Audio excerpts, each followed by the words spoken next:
नमः।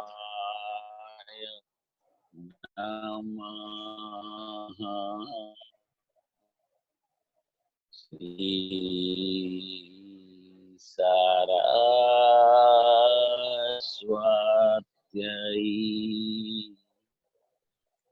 नमः। श्री गुरु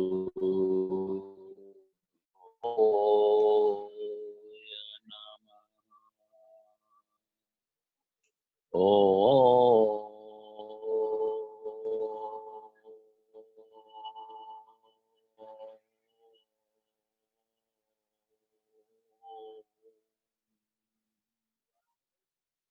ओम नमो भगवते वासुदेवाय।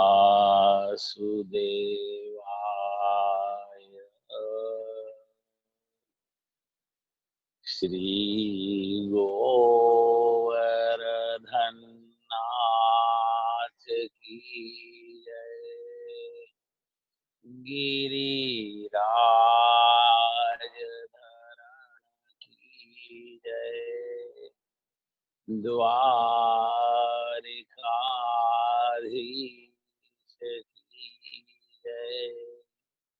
श्री बालकृष्णलाल की जय।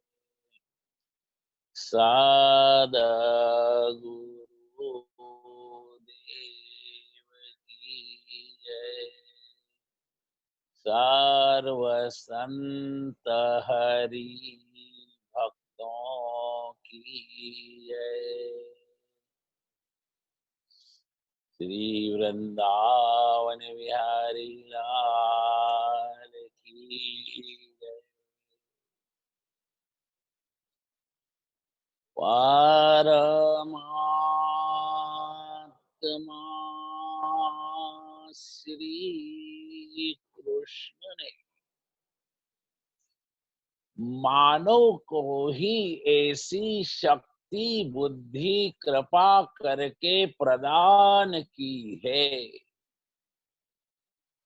कि मानव उसका सदुपयोग करे तो अपने जन्म मरण ये लोक और परलोक को सुधार सकता है।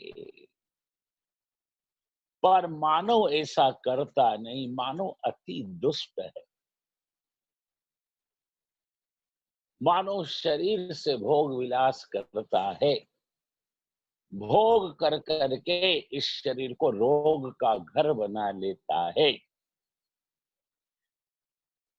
बुद्धि से कुटिलता करता है, ज्ञान से व्यवहार में विषमता करता है, अर्थ धर्म के लिए है, अर्थ से अनर्थ करता है, अर्थ का दुरुपयोग व्यसन और फैशन में करता है। भगवान ने आपको जो कुछ भी दिया है कृपा के इसका सदुपयोग करो, इसकी कदर करो।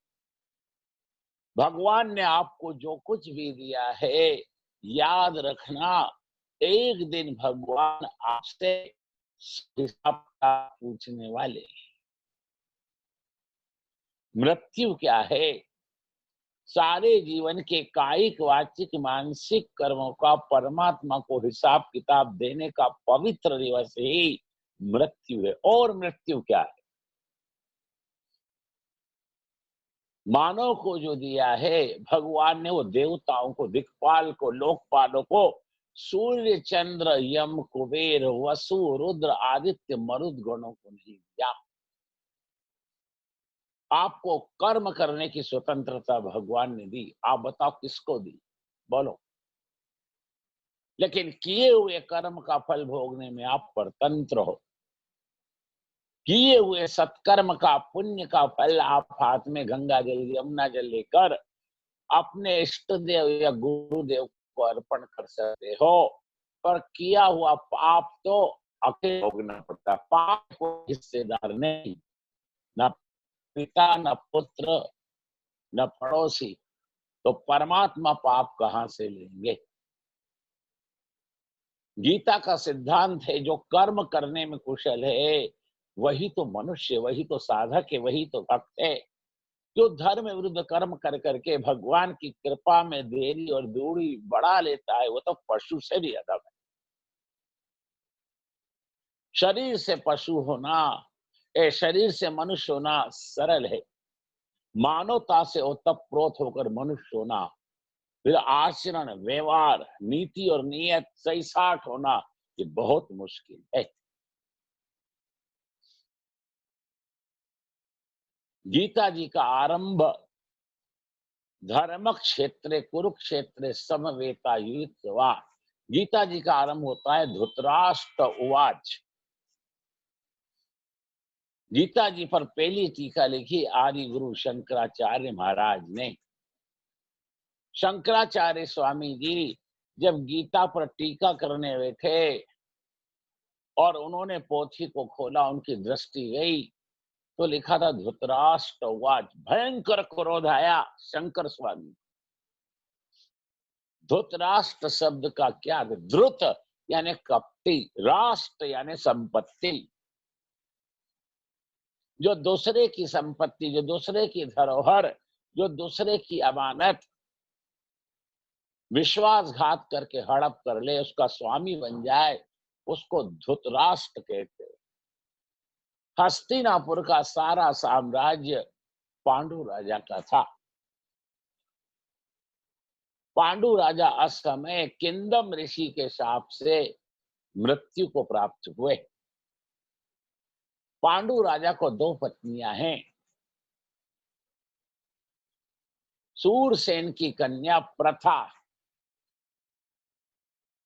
सूरसेन के मित्र थे कुंती भोज, उनको संतान नहीं थी, तो सूरसेन ने अपनी कन्या प्रथा को कुंती भोज को दत्तक दिया, गोद दिया। उन्होंने उनको अपना नाम दिया। कुंती भोज राजा ने प्रथा को अपना नाम कुंती दिया। कुंती जी का असली नाम है प्रथा।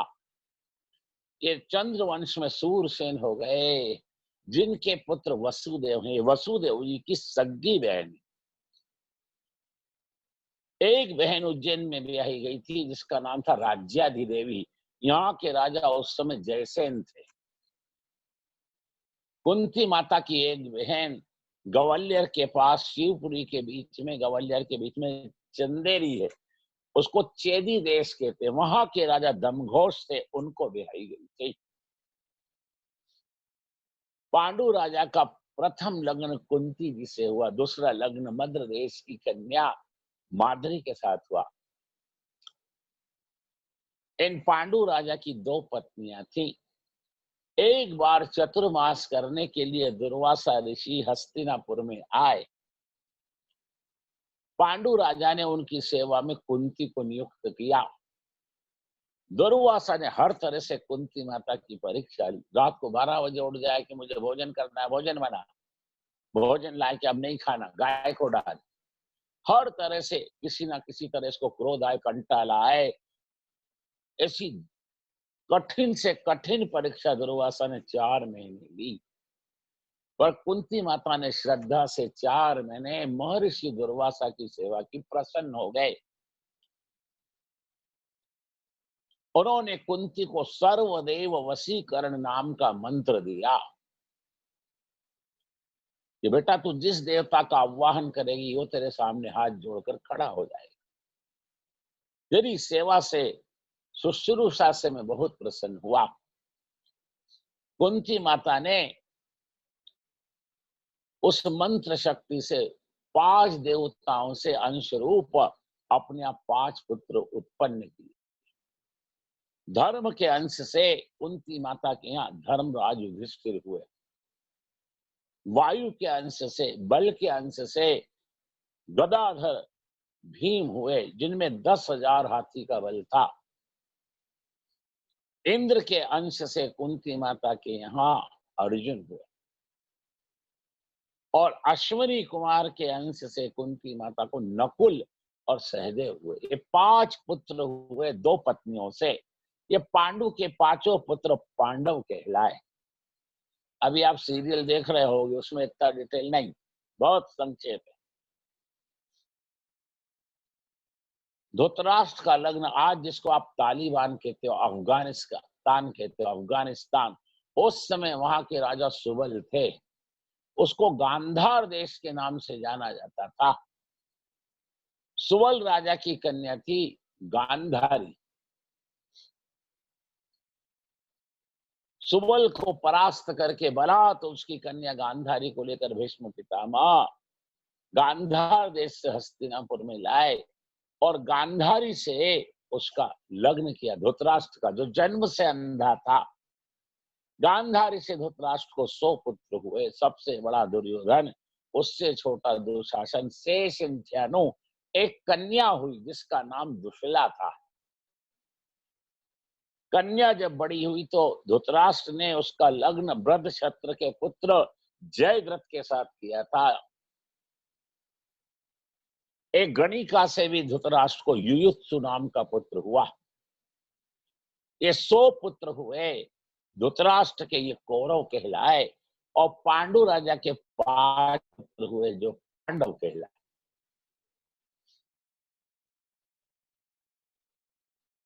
युधिष्ठिर पांडु के 100 पुत्रों से बड़े और उनके 4 भाई थे, उनसे तो बड़े थे ही थे।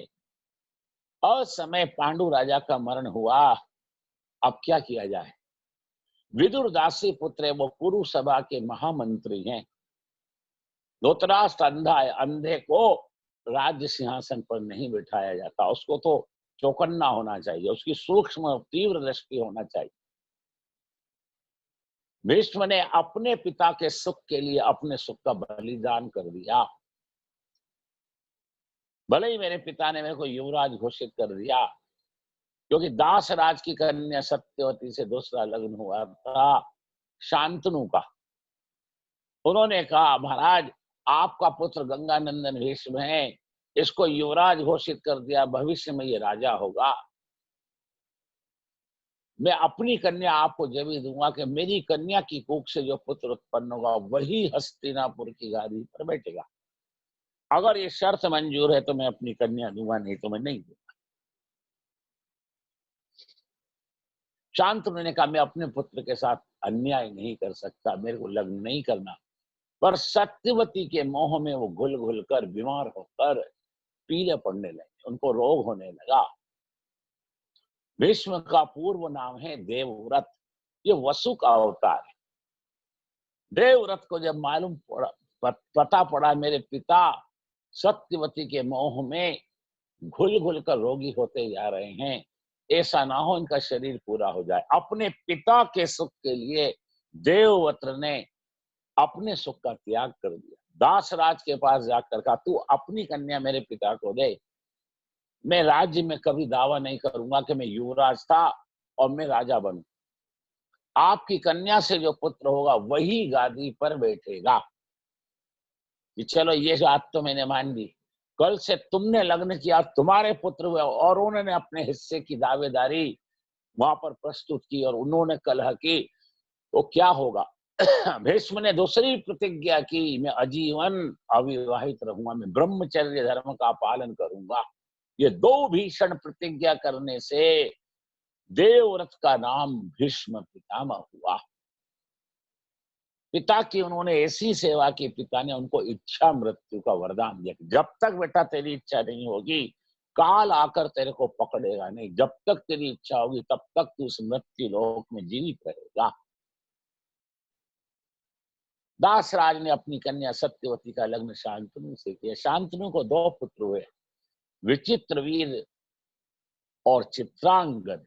दोनों के संस्कार हुए, दोनों धीरे धीरे बड़े हुए। एक बार चित्रांगद उत्तराखंड में शिकार करने को गए, वहां गंधर्वों से द्वंद्व युद्ध हुआ, गंधर्वों ने चित्रांगद को मार डाला। काशी नरेश उस समय भगदत्त थे, उनकी 3 कन्याएं थीं, अंबा, अंबालिका, अंबिका। अंबा ने स्नेह लग्न कर लिया था मत्स्य देश के राजा के पुत्र से। भीष्म जी लाए, अंबा ने गंधर्व विवाह कर चुकी, मैं आपके यहाँ नहीं रहूं, आप मेरे को अपनी बंधन से मुक्त करो। अम्बा जिससे स्नेह लग्न किया था उसके पास गई, आप मेरे को अपनाओ कि नहीं? वो भरी सभा में सबके सामने आपका हरण करके ले गए, मैं आपकी रक्षा कर नहीं सका, इसलिए मैं आपको नहीं अपनाऊं। फिर तो अम्बा ने भीष्म से कहा, आप स्वीकार करो, आपने मेरा जीवन खराब किया। कि नहीं, मैं तो अपने पिता के सुख के लिए 2 प्रतिज्ञा कर चुका, मैं आपको स्वीकार नहीं कर सकता। फिर अंबालिका और अंबिका का लग्न विचित्र वीर और चित्रांगद के साथ।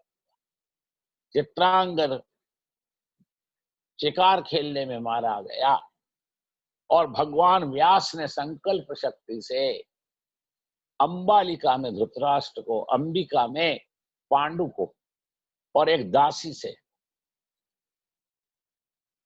महात्मा विदुर का उत्पन्न किया। ये इतिहास इन पांडवों को। धीरे धीरे समय व्यतीत हुआ, आप क्या करें।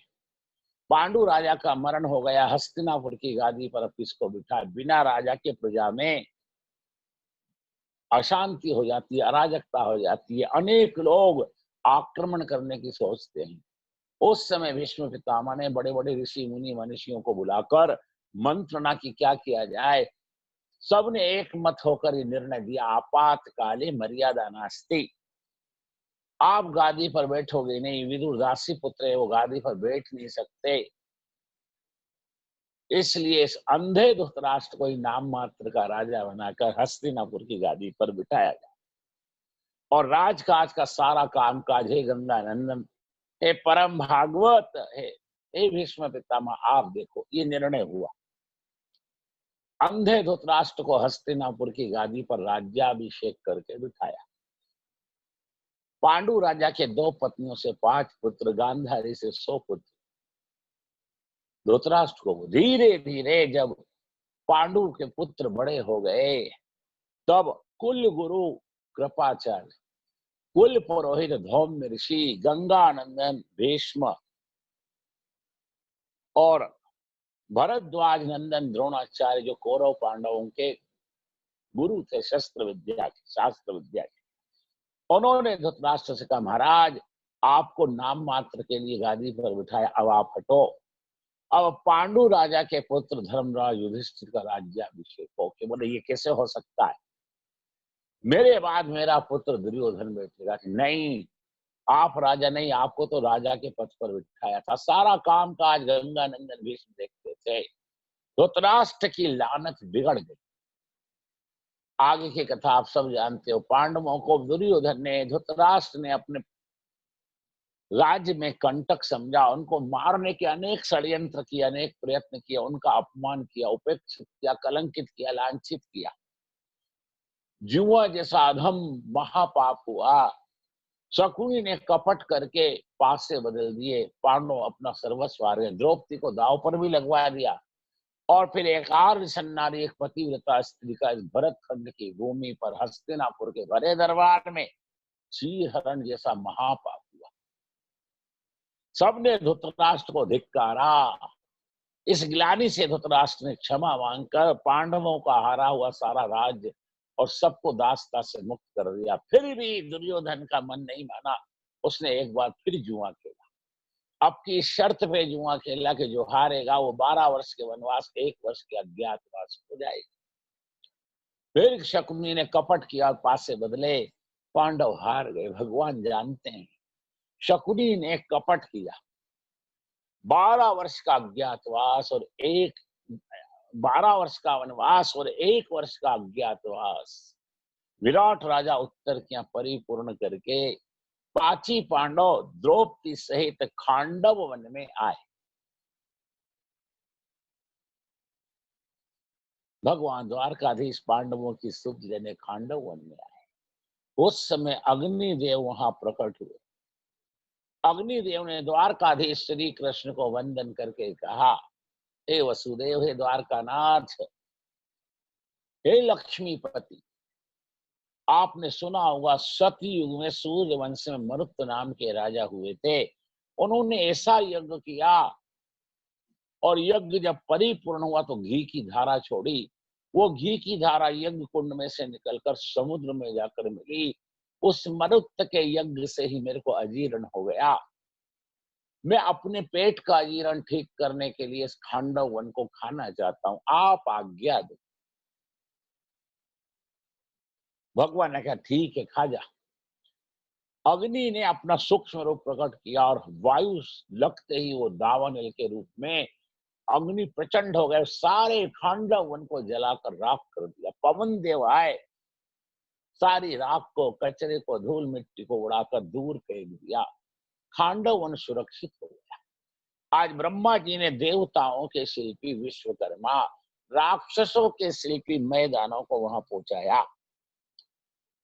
विश्वकर्मा मैदानों भगवान श्री कृष्ण के चरणों में दंडवत करके बोलते हैं, हमें परम पिता ब्रह्मा ने पहुंचाया, हमें क्या सेवा है, क्या आज्ञा। इस खांडव वन को अग्निदेव ने शुद्ध निर्मल पवित्र कर डाला। तुम दोनों अपने कला के कौशल से एक ऐसा नगरनुमा महल बनाओ जिसकी पच्चीकारी को देखकर, जिसकी सुंदरता को देखकर सब मंत्र मुग्ध हो जाए, जो देखे उसकी आंखें फटी की फटी रह जाए। अपनी सारी कलाकारी उसमें झोंक दो, तुम एक रात में ऐसा एक नगरनुमा महल बनाओ। विश्वकर्मा मैदानों ने खांडव वन में ऐसा एक नगरनुमा महल बनाया जिसमें जल में थल, थल में जल।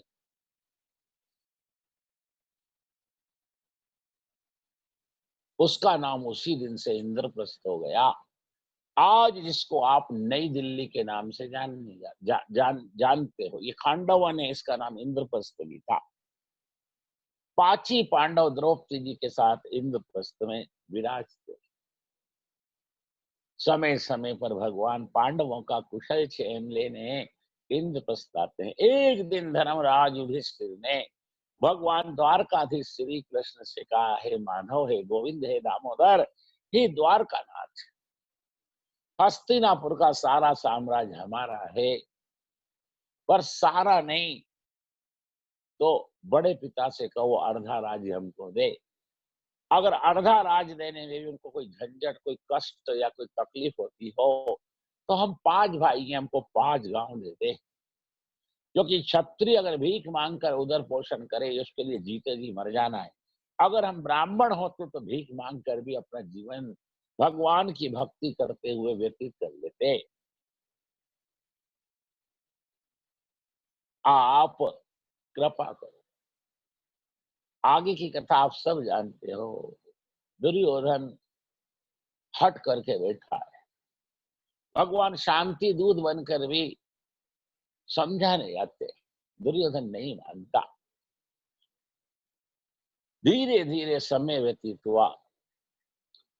दुर्योधन को, धृतराष्ट्र को कुल गुरु कृपाचार्य, कुल पुरोहित धौम्य ऋषि, भरद्वाज नंदन द्रोणाचार्य ने, गंगा नंदन भीष्म ने, महर्षि व्यास ने, महर्षि कणव ने, ऐसे 14 लोगों ने समझाया पर वो नहीं माने। एक दिन आधी रात के समय धृतराष्ट्र और गांधारी मंत्रणा करते थे, तब महात्मा विदुर आए। महात्मा विदुर ने धृतराष्ट्र का, भैया ये आप अपने सहोदर भाई के पुत्रों के साथ, ये आपका वर्ताव अच्छा नहीं, आप कपट कर रहे हो। भैया दुर्योधन आपका पुत्र नहीं है। अनेक जन्मों का पाप कभी कभी बदला लेने के लिए पुत्र बनकर आता है। भैया ये दुर्योधन पुत्र नहीं है। अगर आप इसकी बातों में आ गए, इसका कहा मानोगे तो आपके कुरुवंश का सर्वनाश हो जाएगा। आपके वंश में कोई नाम लेवा पानी देवा भी नहीं बचेगा। ये सारे कुरुवंश के लिए ये काल बनकर आया है। मैं आपसे हाथ जोड़ता हूं, धर्म नीति ये कहती है कि ये सारा साम्राज्य हस्तिनापुर का पांडु पुत्रों का है। सारा नहीं तो अर्धा दो, अर्धा नहीं तो कम से कम 5 गांव तो उनको दे दो, जिससे वो अपने जीवन का निर्वाह कर ले। लेकिन विदुर तो जो बोलता है ये अक्षर अक्षर धर्म नीति मर्यादा सम्मत है। लेकिन तू इधर से जाता है, दुर्योधन शकुनी दुशासन आते हैं, फिर वो जो मेरे को बोलते हैं मुझे वो उत्तम, वो श्रेष्ठ लगता है। उस समय तेरा कहा हुआ ज्ञान बह जाता है कि भैया आड़ मत लो, बहाने मत बताओ। आप दुर्योधन, शकुनी, दुशासन के कहने से पांडव के साथ कपट और पाप करते हो। याद रखना, इस पाप की सजा जब आपका शरीर छूटेगा, आप यम के द्वार पर खड़े रहोगे, तो उस पाप की सजा में ना तो दुर्योधन आएगा, ना दुशासन आएगा, ना शकुनी आएगा। आपको अपने पाप का फल अकेले भोगना पड़ेगा। घोर नरकों में अनेक तिर्यक पशु पक्षी की योनि में पीड़ा के रूप में, दुख के रूप में भोगना पड़ेगा। मेरा कहा मानो। धर्म नीति कहती है सारा कुटुंब अगर सुखी संपन्न हो और एक का त्याग करना पड़े तो उसका त्याग कर देना चाहिए। पूरा गांव अगर सुखी संपन्न हो और एक परिवार का त्याग करना हो तो कर देना चाहिए।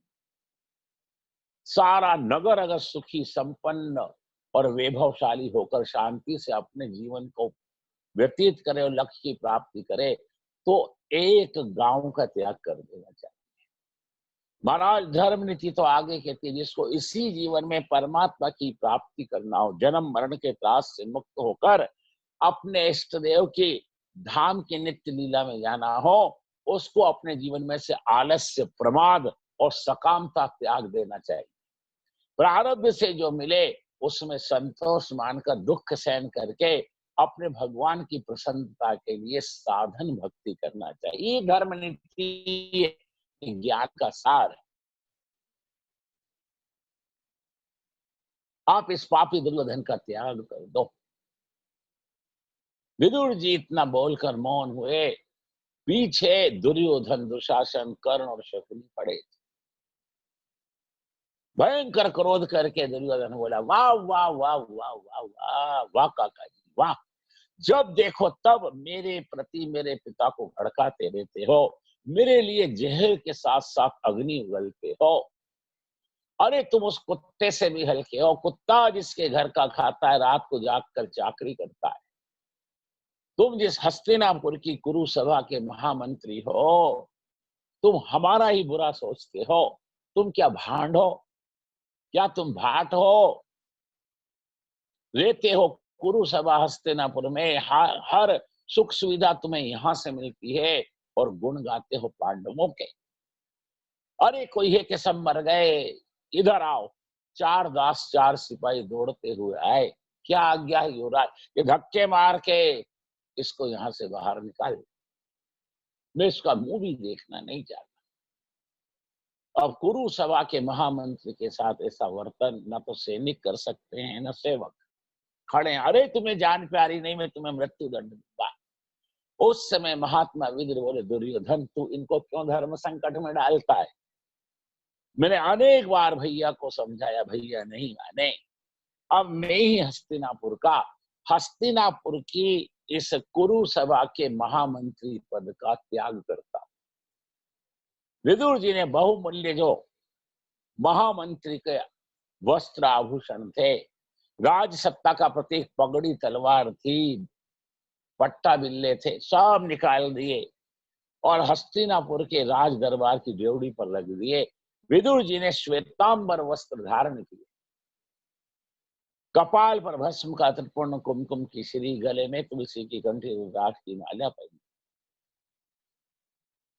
और विदुर जी ने कहा, भैया आप मेरी बात नहीं मानते, अब इस अधर्ममय वातावरण में मेरा दम घुटता है। भैया बहुत गई, थोड़ी रह गई। अब मुझे अपना परलोक, अपना मरण सुधारना है। इसलिए मैं इस कुरु सभा का, आपका और महामंत्री के पद का त्याग करता हूं। अब मैं यहाँ नहीं रहूंगा। महात्मा विदुर जब जाने लगे तब धृतराष्ट्र अति आर्त होकर बोला, विदुर इस माया मोह के दलदल में एक तू ही तो विवेक की किरण है। तू ही तो एक ज्ञान का दीपक है जो समय समय पर मेरे उत्तरदायित्व के लिए मेरे को सचेत करता है। अगर तू भी चला जाएगा तो मेरा क्या होगा? कि भैया पूर्व जन्म के पाप से आप अंधे हो और पुत्र मोह ने आपके अंतर की जो ज्ञान चक्षु है, जो प्रज्ञा चक्षु है, उनको फोड़ दिया। आप मेरा कहा नहीं मानते, मैं आपके साथ नहीं रहूंगा। विदुर जी ने हस्तिनापुर का त्याग किया। भागवत में के विदुर पत्नी का नाम नहीं आया, अन्य ग्रंथों में आया। विदुर जी की पत्नी का नाम है सुलभा। विदुर जी जब जाने लगे तो विदुर पत्नी सुलभा ने कहा, हे नाथ, आप काया हो, मैं छाया हूं, जहां आप रहोगे वहीं मैं रहूंगी। कि देवी, इतने दिन तक तुम हस्तिनापुर के राजप्रसाद में रहती आई हो, बड़े ठाट बाट से, बड़े ऐश्वर्य से, संसार सुख की हर सुविधा भोगते भोगते आप यहाँ रहती हुई आई हो। वन में पर्णकुटी बनाकर दुख सहन करते हुए तुम अपने जीवन को व्यतीत कर पाओगी कि हे नाथ, आपने मुझे इतना ही जाना? अरे पति के बिना स्त्री के लिए संसार शमशान है, भोग रोग है। आप दिन भर पर्णकुटी बनाकर वन में भक्ति करना, मैं आपकी सेवा करूंगी, मेरा ये लोक वो परलोक दोनों संबंध आए। हे नाथ, आप मेरे को छोड़ कर ना जाओ, मुझे साथ लेकर जाओ। अच्छा चलो। विदुर पत्नी सुलभा महात्मा विदुर के साथ हस्तिनापुर का त्याग करके गंगा किनारे पर्णकुटी बनाते हैं। उन्होंने अपनी पर्णकुटी का नाम श्री कृष्ण निवास रखा।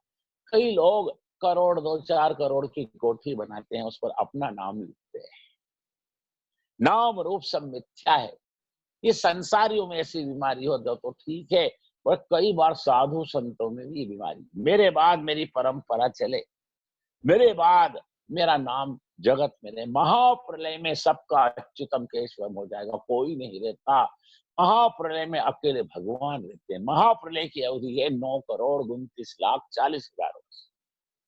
अकेले भगवान क्षीर सागर की शेष सैया पर आत्मानुसंधान करते हुए अंतराभिमुख होकर भगवान शिव जी का ध्यान करते हैं। महाप्रलय में कोई नहीं रहता। कई लोगों को ऐसी इच्छा है, मेरी परंपरा, मेरा वंश चले। जगत व्यवहार दृष्टि से सत्य, तत्व दृष्टि से मिथ्या है।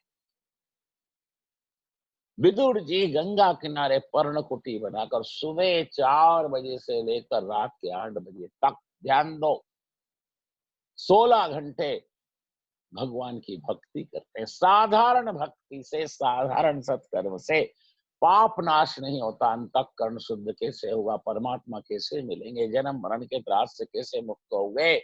84 से छुटकारा कैसे मिलेगा? भगवान की नित्य लीला में कैसे जाओगे? भक्ति को चर्या मत बनाओ कि हमने दीक्षा ली, 4 माला किए बिना खा नहीं सकते, ठाकुर जी की सेवा पूजा किए बिना कहीं आ जा नहीं सकते। ये चर्या है। भक्ति को चर्या मत बनाओ, भक्ति को व्यसन बनाओ। भक्ति जब व्यसन बन जाती है तो वो प्रेम लक्षणा भक्ति में बदल जाती है। प्रेम लक्षणा भक्ति ही यमुना जी का स्वरूप है। इस मलमूत्र से भरे शरीर से कोई भगवान के धाम में, चरण में, लीला में नहीं जा सकता। भक्त साधन भक्ति से सिद्धा भक्ति में प्रवेश कर जाता है। उसका अंतःकरण गंगा जल जैसा शुद्ध, निर्मल, पवित्र हो जाता है।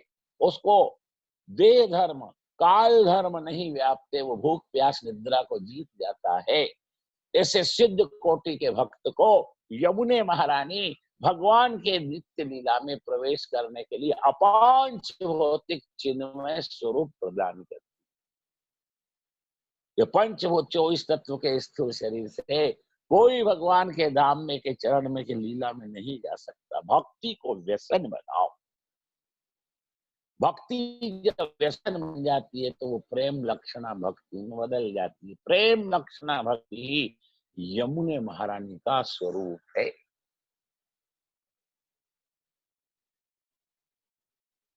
शंकराचार्य जी जब गीता ऊपर टीका करने बैठे, गीता की पोथी खोली, लिखा धृतराष्ट्रवाच, एक चोर ब्रह्म विद्या गीता का क्या आरंभ करेगा?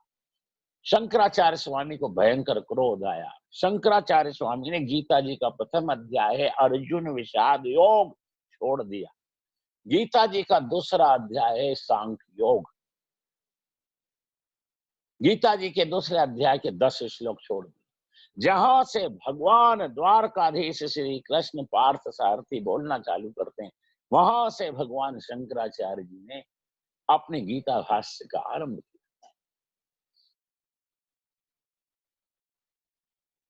12 वर्ष का वनवास, 1 वर्ष का अज्ञातवास परिपूर्ण करके इंद्रप्रस्थ में पांडव विराजमान है। जब जब भगवान आते तब तब धर्मराज युधिष्ठिर हाथ जोड़ कर कहते, प्रभु हे दया दया निधान है, करुणा के साथ आप हमारा शांति दूत बनकर संधि का प्रस्ताव लेकर हस्तिनापुर जाओ, बड़े पिता को समझाओ, सारा राज्य हमारा है, सारा नहीं तो अर्धा राज्य हमको दे, अर्धा नहीं तो 5 गांव दे। कि बड़े भैया उचित समय आएगा, मैं आपकी आज्ञा टालता नहीं, उचित समय का मैं रास्ता देखता हूँ। किसी भी कर्म को सफल असफल होने में काल की अनुकूलता बहुत अनिवार्य है। बड़े भैया आप राम कथा के प्रसंग को जानते हो, राम के राज्याभिषेक में केकई और मंत्रा तो निमित्त बने, पर देवों की इच्छा थी और राम राज्याभिषेक में 14 वर्ष का विघ्न आया। क्या बोलो, किसी भी कर्म को सफल होने में, पूर्ण होने में काल भगवान की अनुकूलता चाहिए। उचित समय आने दो बड़े भैया, मैं आपकी इस आज्ञा का पालन करूंगा। ठीक, धीरे धीरे समय व्यतीत, इधर महात्मा विदुर को 12 वर्ष हो गए गंगा किनारे पर्णकुटी बनाकर भगवान की भक्ति करते करते।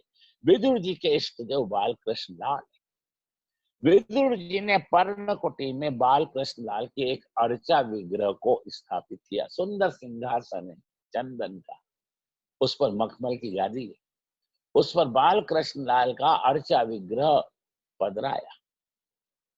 विदुर जी सुबह 4 बजे सैया छोड़ देते हैं,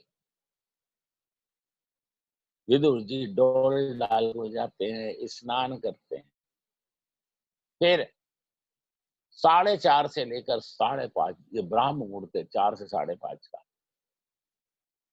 24 घंटे में कोई सबसे श्रेष्ठ समय है जो 4 से 5:30, ये 1.5 घंटा 22.5 घंटे पर भारी पड़ता है। योगी इसमें ध्यान करते हैं, संसार के द्विज संध्या करते हैं, मानसी सेवा करते हैं, विदुर जी ध्यान लगाते हैं। उसके बाद विदुर जी महाराज 5:30 बजे उठते हैं, गंगा स्नान को जाते हैं, गंगा स्नान करते हैं, जो वस्त्र नहाने से भीग जाते हैं उनको धोकर नीचा कर एक शिला पर रखते हैं, दूसरे वस्त्र धारण करते हैं और तारा की साक्षी में प्रातः संध्या विदुर जी गंगा किनारे करते हैं। आजकल के द्विजों की संध्या में श्रद्धा नहीं रही, इसीलिए ब्राह्मण का और ब्रह्म तेज का विनाश हो गया। कई लोग संध्या को कर्म कांड मानते, संध्या कर्म कांड नहीं, संध्या से बढ़कर श्रेष्ठ कोई कर्म ही नहीं। क्षत्रिय और वैश्य अगर भूल करें तो भगवान क्षमा करते हैं। साधु, सन्यासी, विरक्त, ब्रह्मचारी, ब्राह्मण अगर स्वधर्म का त्याग करे तो उनको क्षमा नहीं, सजा है। ब्राह्मण समाज का दर्पण है, ब्राह्मण समाज से बहुत कम लेकर समाज को अधिक देता है। समाज का अज्ञानकृत दुख ब्राह्मण दूर करते हैं, समाज का भयकृत दुख क्षत्रिय दूर करते हैं, समाज का अभावकृत दुख वैश्य पूर्ण करते हैं। चारों भगवान के आधार से, चारों में कोई उत्तम अधम नहीं। गीता जी में भगवान ने क्या कहा, अर्जुन चतुर्वर्णो मया सृष्टा गुण कर्म विभागश्च, ब्राह्मण शिक्षक है, क्षत्रिय रक्षक है, वैश्य पालक है, शूद्र सेवक है। ये चारों आपके शरीर में हैं। ब्राह्मणों से मुख मासी बाहु राजन्यकता, आपका मुख ब्राह्मण है, आपके हाथ क्षत्रिय हैं, आपका पेट वैश्य है, आपके चरण शूद्र हैं। जब से ब्राह्मणों की, द्विजों की संध्या में श्रद्धा कम हो गई, ब्राह्मण का पतन हो गया।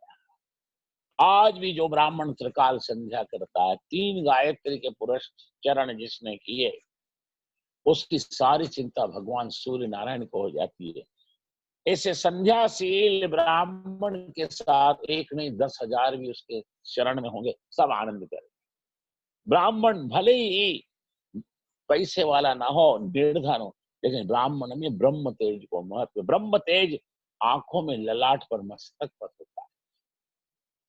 ब्राह्मणों में ब्रह्म तेज को महत्व। विदुर जी महाराज प्रातः संध्या गंगा किनारे करते हैं, गायत्री महामंत्र का जप करते हैं, उगते हुए सूर्य को अंजलि भर भर कर 3 बार जल देते हैं। फिर विदुर जी महाराज गंगा किनारे चौलाई की भाजी बहुत लगती है, चौलाई की भाजी तोड़ते हैं।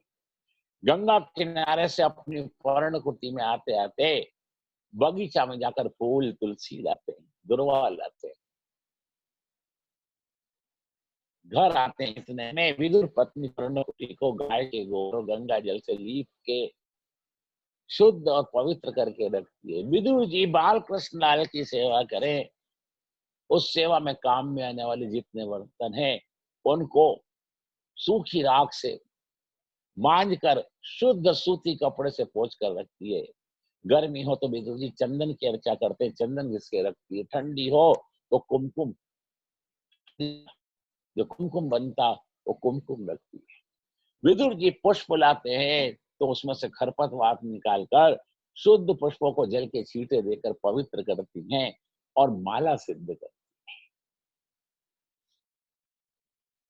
विदुर जी फिर तो बाल कृष्ण लाल के अर्चा विग्रह को स्नान कराते, सुंदर वस्त्र धारण कराते हैं। गर्मी हो तो चंदन की अर्चा, ठंडी हो तो कुमकुम का तिलक लगाते। इतने में विदुर पत्नी थोड़ा मेवा, थोड़े कंद मूल फल अमनिया करके तुलसी पत्र डालकर भगवान के आगे रखती है। विदुर जी बाल कृष्ण लाल को बाल भोग लगाते हैं।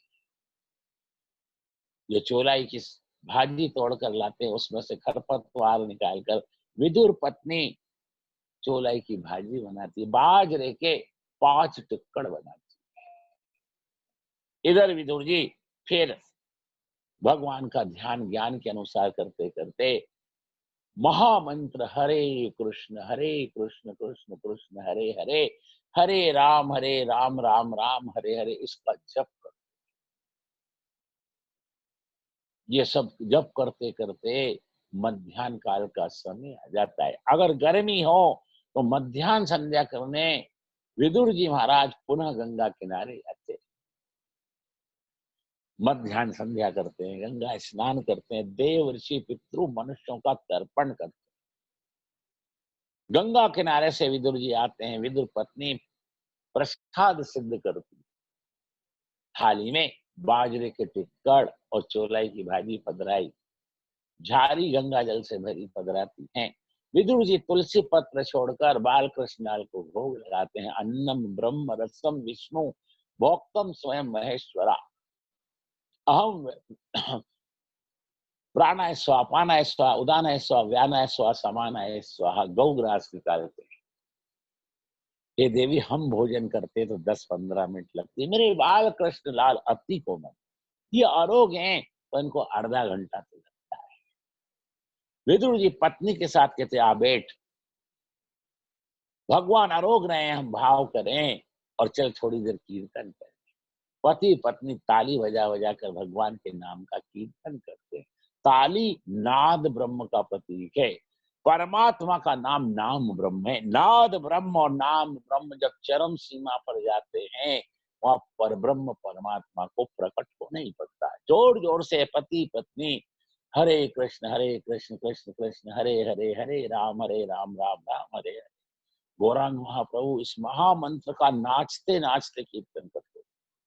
आज भी गौड़िया संप्रदाय के जहां भी मंदिर है, जैसे जयपुर में राधा गुरुदेव जी, करौली में मदन मोहन जी, वृंदावन में राधा दामोदर जी, आपके नवदीप में जहाँ गौरांग महाप्रभु का प्राकट हुआ, वहां जोर जोर से मृदंग ताल बजाकर इस महामंत्र का नाचते नाचते कीर्तन करते। विदुर जी को कीर्तन में आनंद आ जाता है, कभी कभी ध्यान लग जाता है, वो आधा घंटे की जगह 1-1 घंटा 1.5 घंटा हो जाता है। विदुर जी को जब भाव राज्य से बाहर आते हैं, अरे देवी आज बहुत विलंब हो गया, चलो।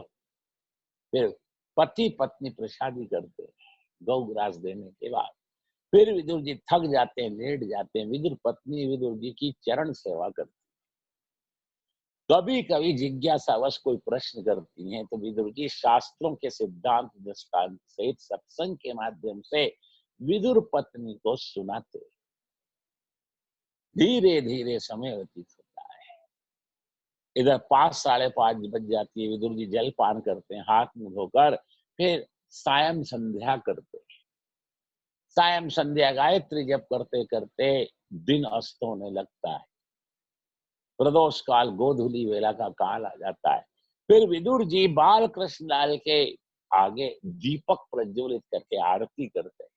आरती को शीतलीकरण करके भगवान को आरती देकर खुद लेते हैं और भगवान से प्रार्थना करते हैं, हे नाथ, मैंने आपके चरणों में ये लौकिक दीपक प्रदान कर दिया। आपको प्रकाश की जरूरत नहीं, आपके स्वरूप में तो करोड़ों सूर्यों का तेज है।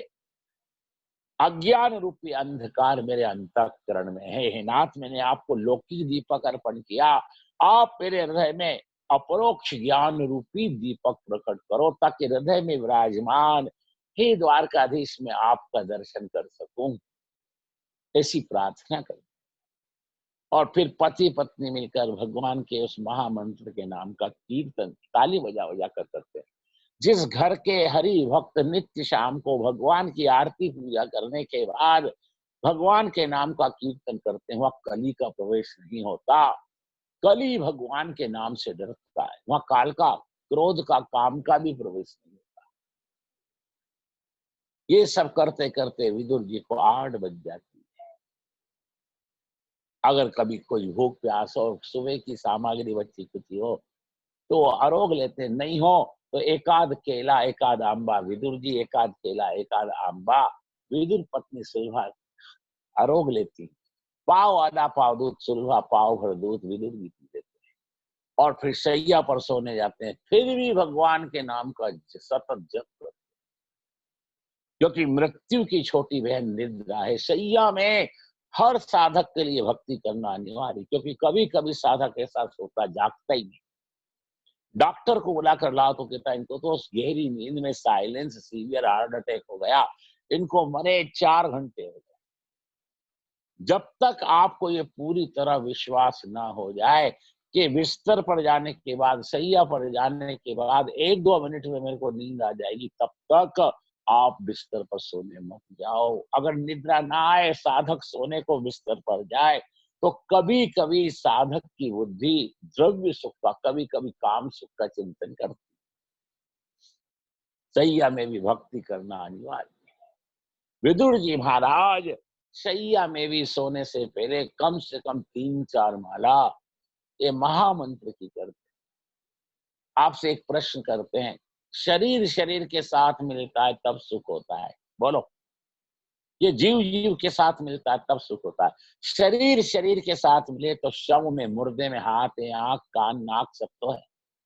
शरीर शरीर के साथ मिलता है तब सुख नहीं होता। जीव जीव से मिलता है तब सुख होता है।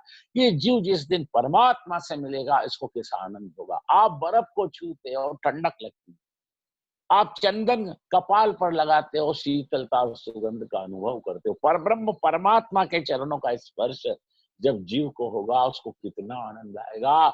उस आनंद का वर्णन सरस्वती शेष महेश दिनेश गणेश भी नहीं कर सकते। बड़ा विचार कर। परमात्मा को मिलने की तीव्र इच्छा को ही भक्ति कहते हैं। किसी स्वजन कुटुंबीजन, किसी परिजन को मिलने की तीव्र इच्छा को ही वासना कहते हैं। ध्यान दो, जिससे भी मिलोगे आपको बिछड़ना पड़ेगा। भगवान की ऐसी भक्ति करो कि एक बार भगवान आपको मिल जाए, फिर परमात्मा से आपको काल भी अलग नहीं कर सकता। ये मानव शरीर परमात्मा से मिलने के लिए, परमात्मा की प्राप्ति के लिए। विदुर जी परमात्मा का स्मरण करते करते शैया पर सो जाते हैं। जो भगवान के जैसा होता है भगवान उसके साथ खेलते हैं, जो भगवान के जैसा होता है वो भगवान में मिल जाता है। विदुर जी को इस तरह सुबह 4 से रात के 8 बजे तक साधन भक्ति करते करते 12 वर्ष व्यतीत हो गए।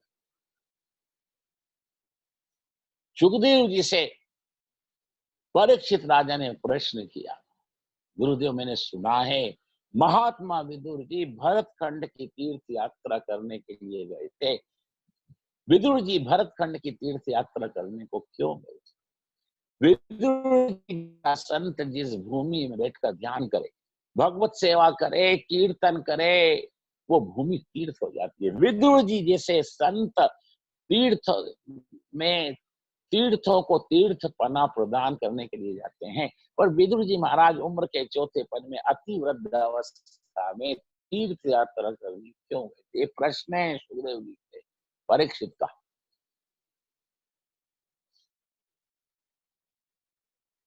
बेटा विदुर जी भगवान की आज्ञा से तीर्थ यात्रा करने गए, क्योंकि तीर्थ जाए एक फल, संत मिले फल चार, धर्म अर्थ काम मोक्ष की सिद्धि, पर सतगुरु मिले अनंत फल, कहत कबीर विचार।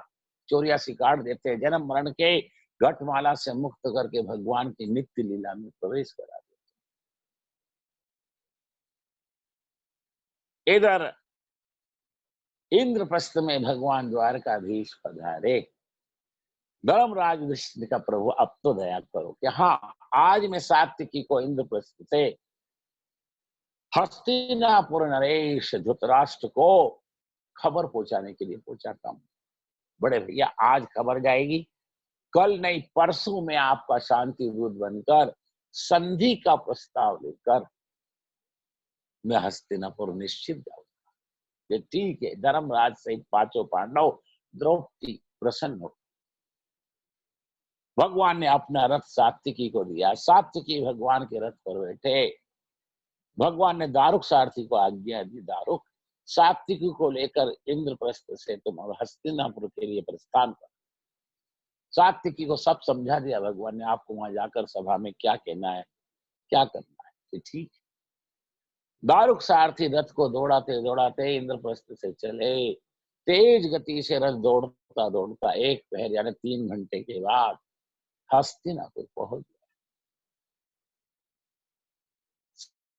सात्विकी ने रथ को एक उचित स्थान पर खड़ा किया और दारुक सारथी से कहा, मैं गया और भगवान की आज्ञा का पालन करके आता हूँ, जब तक आप यहाँ मेरा विश्राम करो, मेरा आने का रास्ता देखो। तो ठीक है, जाइए। गुरु सभा में सात्विकी का प्रवेश हुआ, सब स्तब्ध रह गए। इंद्रप्रस्थ से क्यों आया, ये क्या करने वाला है? सबके मन में विचारों का अंतर्द्वंद अंतःकरण में चलने लगा। सात्विकी को गंगानंद भीष्म पितामह ने पूछा है, हे सात्विकी, आप इंद्रप्रस्थ से आओ के? हाँ गंगानंदन, मेरे को द्वारकानाथ श्री कृष्ण ने धर्मराज युधिष्ठिर की आज्ञा से आपके चरणों में और हस्तिनापुर के राजा महाराज धृतराष्ट्र से एक विशेष संदेश देने के लिए कहा। यहाँ कहो।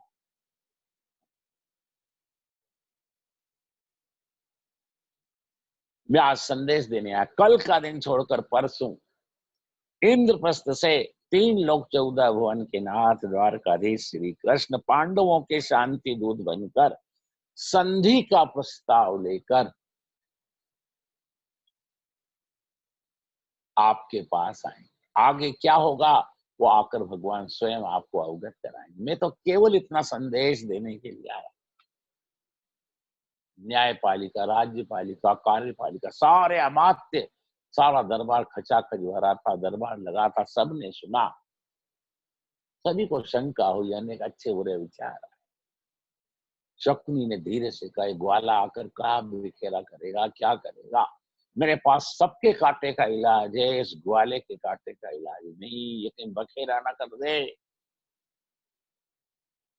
आने दो। गंगानंदन ने कहा, अतिथि भवन में विराजो, जलपान करो, प्रसादी लो। कि नहीं, बस जितनी जल्दी हो सके मुझे वापस यहाँ से इंद्रप्रस्थ जाकर प्रभु को और धर्मराज युधिष्ठिर को अवगत कराना है, मुझे आज्ञा। सात्विकी भरे दरबार में भगवान का आदेश सुनाकर वापस लौट गए। भगवान के रथ पर विराजमान हुए। दारुक सारथी तेज गति से रथ को चलाते हुए इंद्रप्रस्थ के लिए प्रस्थान कर गए। थोड़ी देर में दौड़ता हुआ रथ एक पहर बाद इंद्रप्रस्थ पहुंच गया। रथ से उतरकर सात्विकी ने धर्मराज युधिष्ठिर को भगवान द्वारकाधीश को प्रणाम किया। सात्विकी क्या किया कि आपकी आज्ञा का पालन अक्षर अक्षर सबको अवगत करा दिया। आप परसों पांडवों के शांति दूत बनकर जा संधि का प्रस्ताव। लेकिन आप क्या वार्तालाप करेंगे, ये मैंने आपने मुझे कही भी नहीं और मैंने उनको आपको कराया। तो इस प्रस्ताव को सुनकर सबकी क्या प्रतिक्रिया थी? कोई आश्चर्यचकित था, कोई सन्न रह गया। महाराज धृतराष्ट्र चिंतित, केवल महात्मा विदुर और केवल गंगानंदन भीष्म पितामह आनंदित थे, धौम ऋषि आनंदित थे, कृपाचार्य द्रोणाचार्य प्रसन्न, बाकी तो सब चिंतित थे। ये थी हस्तिनापुर का दरबार विसर्जित हुआ है ना, सब अपने अपने गंतव्य स्थान को गए। अब दुर्योधन, दुशासन, कर्ण, शकुनी, धृतराष्ट्र सब एकत्रित होकर मंत्रणा करते हैं, क्या कर कहीं आकर वो द्वारकाधीश बखेरा न कर दे। श्याम दाम दंड भेद शक्ति बुद्धि युक्ति कुछ भी करें, इस ज्वाले को अपनी तरफ मिला लें। इसके लिए क्या कर शकुनी का सुना ही द्वारिका में नित्य 56 भोग 36 व्यंजन वो रोज द्वारिका में मध्यान्ह काल में आरोग्य। ए जीजा जी, ये सारी व्यवस्था प्रसादी की आप हस्तिनापुर में करें कि ठीक। रसोइयों को बुलाकर धृतराष्ट्र ने आज्ञा दी, सुंदर सामग्री 56 भोग 36 व्यंजन की सिद्ध करो। दुर्योधन, दुशासन, विकर और कर्ण से कहा, जिस मार्ग से द्वारकाधीश इंद्रप्रस्थ से चलकर हस्तिनापुर के लिए आए, जगह जगह तोरण द्वार, स्वागत द्वार बनाए जाए, गुलाब जल से दोनों तरफ छिड़काव किया जाए, हथनी का सुंदर श्रृंगार करके उस पर मखमल के वस्त्र डालकर सोने की पालकी पर वेद पाठी ब्राह्मणों को बिठलाकर स्वस्ति वाचन कराया जाए, द्वारकाधीश का स्तुति कराई जाए। जब भगवान द्वारकाधीश श्री कृष्ण हस्तिनापुर की सीमा में प्रवेश करे तो हस्तिनापुर की प्रजा से कहो, अपने घर के में चौक पूरे चांदी के चौरस बिछाकर उस पर सोने का कलश रखकर पुष्प बिखेरें, सुंदर रंगोली बनाए, फूल के वंदन वार्ताएं, दीपक जलाए, उनका ऐसा स्वागत हो, ऐसा स्वागत हो, और हम उनसे ऐसी प्रार्थना करें कि वो हमारे पक्ष में। ये सारी तैयारी महामंत्री दुर्योधन दुशासन को करना कि निश्चिंत रहो, हम सब तैयारी में जुट जाते, सब तैयारी में जुट जाए। धीरे धीरे वो दिन पूरा हुआ, दूसरा दिन पूरा हुआ। भगवान श्री कृष्ण उस दिन प्रातः काल जल्दी स्नान किया, नित्य नैमित्तिक सत्कर्म करके थोड़ा सा जलपान किया और युधिष्ठिर से कहा, बड़े भैया अब मैं जा रहा हूं, मेरे को आज्ञा दो। कि नहीं प्रभु, आज्ञा क्या दूं, आप जाओ।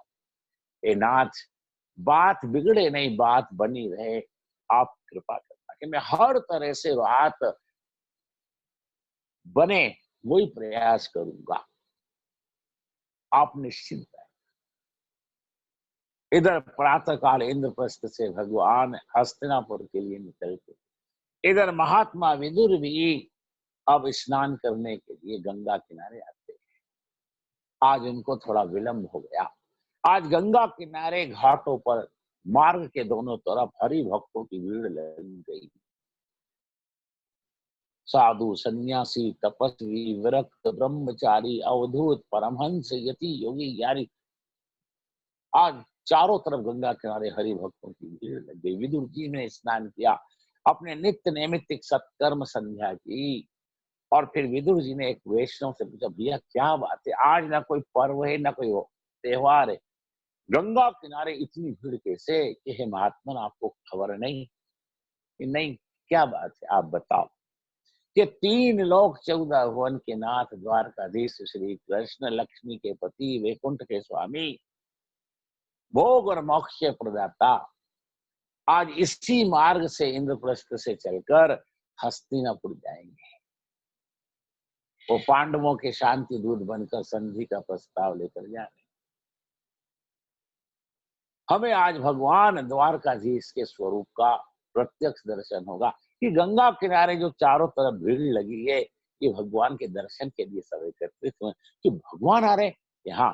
इसी मार्ग से कि हाँ, कि कब, कि अब कब, ये कोई समय निश्चित नहीं, मध्याह्न काल में आने वाले, मध्याह्न काल से पहले भी, मध्याह्न काल के थोड़े बाद भी आ सकते। विदुर जी ने जल्दी से स्नान किया, नित्य नैमित्तिक सत्कर्म किए, गंगा किनारे थोड़ी वाटिका में, बगीचा में गए, फूल तुलसी लेकर के आए।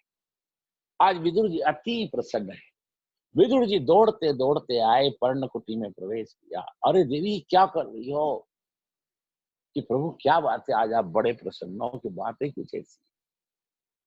जल्दी से मैं बाल कृष्ण लाल की अर्चा सेवा करूं, अर्चा विग्रह की सेवा पूजा की। प्रभु क्या बात है, जल्दी जल्दी क्यों? आप तो बहुत शांति से, आनंद से, रास्ते से ठाकुर जी की सेवा करते हो।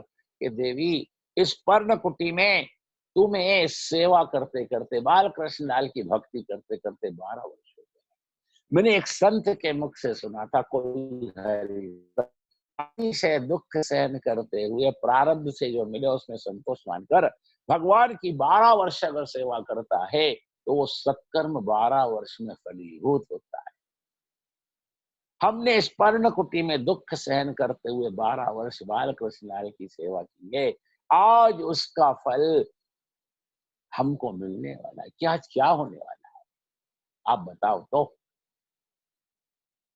क्या 3 लोक 14 भुवन के नाथ द्वारकाधीश श्री कृष्ण इंद्रप्रस्थ से पांडवों के शांति दूत बनकर संधि का प्रस्ताव लेकर हस्तिनापुर जा रहे हैं। देवी गंगा किनारे जो मार्ग है उसी मार्ग से भगवान का रथ जाए। आज तुम्हें प्रत्यक्ष परमात्मा द्वारकाधीश का दर्शन होगा। तुमने जो इस पर्ण कुटी में 12 वर्ष दुख सहन करते करते भगवान की भक्ति की, आज उसका फल मिलने वाला है। आज विदुर पत्नी अति आनंदित हो गई, हाथ जोड़कर बोली, हे नाथ, द्वारकाधीश का दर्शन तो होगा, लेकिन भगवान से आपका कोई परिचय है? अगर परिचय होगा तो विशेष कृपा होगी। क्या भगवान आपको जानते हैं? कि हाँ देवी, भगवान मेरे को जानते हैं। मेरे में विशेष कोई सद्गुण ही नहीं, कोई पात्रता योग्यता नहीं, पर फिर भी मैं भगवान से उम्र में बड़ा हूँ। इसलिए मेरे भगवान द्वारकाधीश श्री कृष्ण मेरा नाम नहीं लेते, प्रेम से मेरे को काका जी कहते हैं। कि भगवान आपको काका जी कहते हैं? तो काका जी, जब आपको भगवान काका जी कहते हैं तो इस नाते में उनकी काकी हो गई। हे नाथ, मेरी ऐसी इच्छा, 12 वर्ष हो गए इस पर्ण कुटी में भक्ति करते करते। इस शरीर का अब कोई ठिकाना नहीं, मेरी वृद्ध अवस्था है। शरीर के 100 वर्ष कब पूरे हो जाएं कोई कह नहीं सकता। आप प्रेम से द्वारकाधीश को प्रार्थना करो, वो मेरी पर्ण कुटी में आए, अपने चरण से इस पर्ण कुटी को पावन कर दो। जो रूखा सूखा मैं उनके आगे पधरा हूं, प्रभु उसको प्रेम से अरोगे। मैंने सुना है भगवान भाव के भूखे, भगवान संपत्ति सामग्री के भूखे नहीं। सूरदास जी के हृदय का ये उद्गार है, भगवान का कथन है, भाव का भूखा हूं मैं, बस भाव ही इकसार है। भाव वाले भक्त का भरपूर मुझ पे भार है। भाव जिस जन में नहीं उसकी मुझे चिंता नहीं। भाव से भरकर पुकारे तो भाव से बेड़ा पार है। भाव युक्त टेर करती मुझे लाचार। भगवान भाव के भूखे, भावग्राही जनार्दनम। आप प्रेम से उनसे कहो वो मेरी पर्ण कुटी में आए। अभी शरीर ज्यादा दिन नहीं रहेगा, शरीर छूटने से पहले एक बार भगवान मेरी पर्ण कुटी में आए। भगवान के चरण इस पर्ण कुटी में अगर लग जाएंगे तो मैं इसे भगवान का धाम मानकर अंतिम श्वास तक यही भगवान के स्वरूप का ज्ञान के अनुसार ध्यान और कृष्ण कृष्ण कृष्ण कृष्ण कीर्तन करूंगी। हे नाथ दया कर। यारी पगली, परमात्मा तो अंतर्यामी है। आज तेरे और मेरे साधन भक्ति की परीक्षा है। अगर भगवान बिना निमंत्रण, बिना आग्रह किए आए तब तो हमारी भक्ति सार्थक है। अगर भगवान बिना निमंत्रण ना आए तो हमारी भक्ति में भूल है। हे सुलभा, अभी 12 वर्ष हमको और साधन भक्ति तीव्रता के साथ करना चाहिए, भावपूर्ण होकर करना चाहिए। मेरे भगवान के ऐश्वर्य को तू नहीं जानती। 48 योजन लंबी चौड़ी सोने की नगरी, ब्रह्म विद्या द्वारिका, मरकत मणि की छत, स्फटिक मणि का फर्श है, सोने की द्वारिका है। 16,100 रानी, 8 पट रानियों के पति हैं। 56 करोड़ यादवों के साथ भगवान द्वारिका में विराजते हैं। अरे पगली, जानती है ये सूखे बाजरे के टिक्कड़ जिसमें घी भी नहीं और केवल राम रस मिलाई हुई ये चौलाई की भाजी भगवान कैसे लड़ोगे?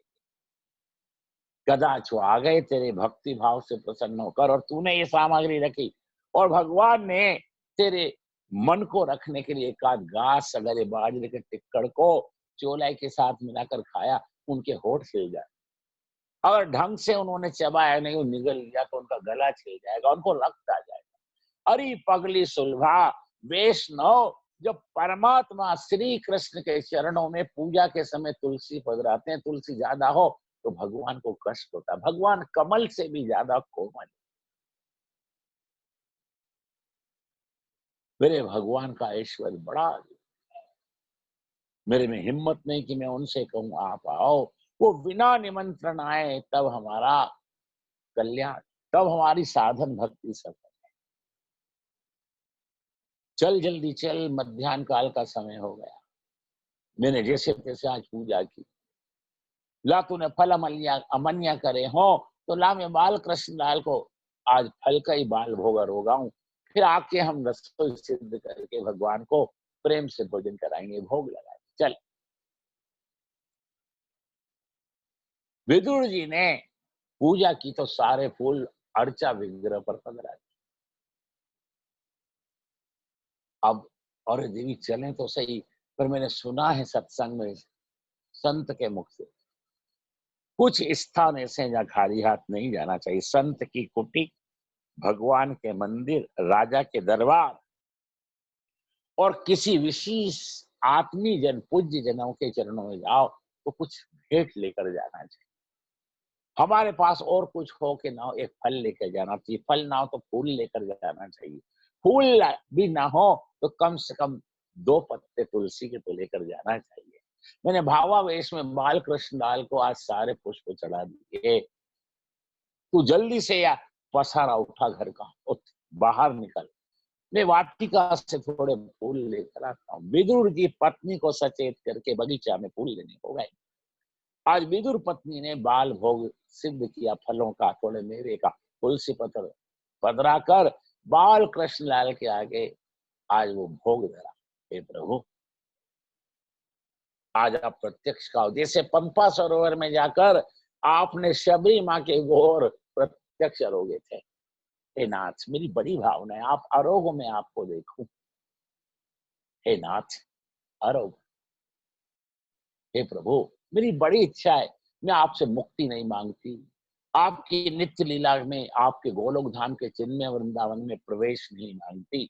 मैं संसार सुख की अनुकूलता के लिए भी आपसे प्रार्थना नहीं करती। मेरी एक ही इच्छा है, मेरी वृद्ध अवस्था है, ये शरीर अब कब पूरा हो जाए कोई कह नहीं सकता। आप मेरी पर्ण कुटी में अपने चरण पधराओ, बस मेरी इतनी सी मनोरथ है। हे नाथ दया करो, आप दया के सागर, आप कृपा के सिंधु हो, आप भक्त वत्सल वांछा कल्पतरु हो। हे नाथ दया करो, आज आप सुबह से निकलोगे नित्य नैमित्तिक सत्कर्म संध्या करके, मुझे लगता है आप जलपान करके ही निकलोगे और आपको हस्तिनापुर जाते बहुत विलंब हो जाएगा। फिर वहां आप रुकोगे, फिर धर्मराज युधिष्ठिर के प्रस्ताव से सबको अवगत कराओगे। मैं अच्छी तरह जानती हूँ, आप हस्तिनापुर जाओगे तो उस पापी धृतराष्ट्र के यहाँ का एक दाना भी आप जल भी नहीं पियो। इसलिए हे नाथ, या तो आते समय या हस्तिनापुर से लौटते समय मेरी पर्णकुटी में आकर आप चरण पधराओ, बस। और जो कुछ मैं आपके आगे पधरा उसको आरोग्य मुझे देखना है, आप दया करो। आज विदुर पत्नी जब इस तरह से बाल कृष्ण लाल से बार बार प्रार्थना कर रही थी, भक्त जब भक्ति और भाव में अपने स्वरूप को, देह भान को, देश काल परिस्थिति को भूल जाता है, तो भगवान भी, मैं ईश्वर हूँ, मैं लक्ष्मी का पति हूँ, मैं वैकुंठ का स्वामी हूँ, मैं भोग और मोक्ष का दाता हूँ, भगवान जी भूल जाते हैं। आज भगवान बाल कृष्ण लाल का अर्चा विग्रह सिंहासन में हंसने लगा। पत्थर की मूर्ति नहीं हंसती, भगवान का विग्रह हंसता है।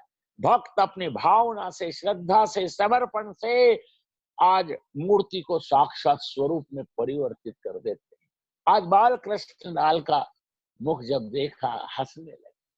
अरे प्रभु, ये कैसी प्रीत की रीत है, मैं रोती हूँ आप हंसते हो। इस तरह अपने भक्तों को आप रुलाओगे तो आपकी भक्ति कौन करेगा। हे प्रभु, मैंने सुना है जो आपसे प्रेम करता है आप उसको रुलाते हो।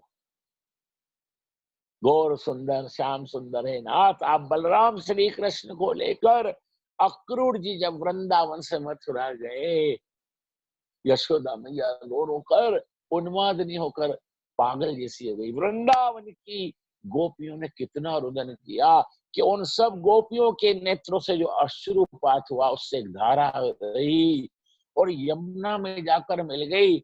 उसी दिन से यमुना खारी हो गई। सभी गोपियों के नेत्रों में अंजन था, काजल था। वो जब अश्रु की धारा बही तो उस अश्रु धारा में काजल घुल गया और उस काजल से यमुना शाम हो गई। भक्तों को इस तरह रुलाओगे तो आपकी भक्ति कौन करेगा। आज विदुर पत्नी भगवान बाल कृष्ण के अर्चा विग्रह से आज बहुत प्रेम से बातें करते हैं। नाथ, आज जो वृंदावन से मथुरा गए, लौटकर आपने गोपियों की सुधि तक नहीं की। ए नाथ, ये किसी प्रीत की रीत। अपने भक्तों को इस तरह रुलाओगे, सताओगे तो आपकी भक्ति कौन करेगा। हे नाथ, मेरी एक ही इच्छा है, आप पर्णकुटी में पधारो, अपने चरण पधराओ, मैं आपका दर्शन करूं। हे दीनानाथ दया। मीरा भाई घंटों तैयार होती थी, सुंदर वस्त्र आभूषण धारण करती थी। लोग दूसरों को दिखाने के लिए श्रृंगार करते हैं, मीराबाई गिरधर गोपाल को रिझाने के लिए श्रृंगार पद बनाती थी। पद बना बना कर गाती थी, नाचती थी। बाला में बैरागन होगी, जेही विधि श्याम मेरो साहब रीझे, सो ही वेश धरो। राणा ने मीरा की सेवा में एक वीणा नाम की दासी को नियुक्त किया था। घंटों मीराबाई गिरधर गोपाल के अर्चा स्वरूप से बातें चर्चा करती।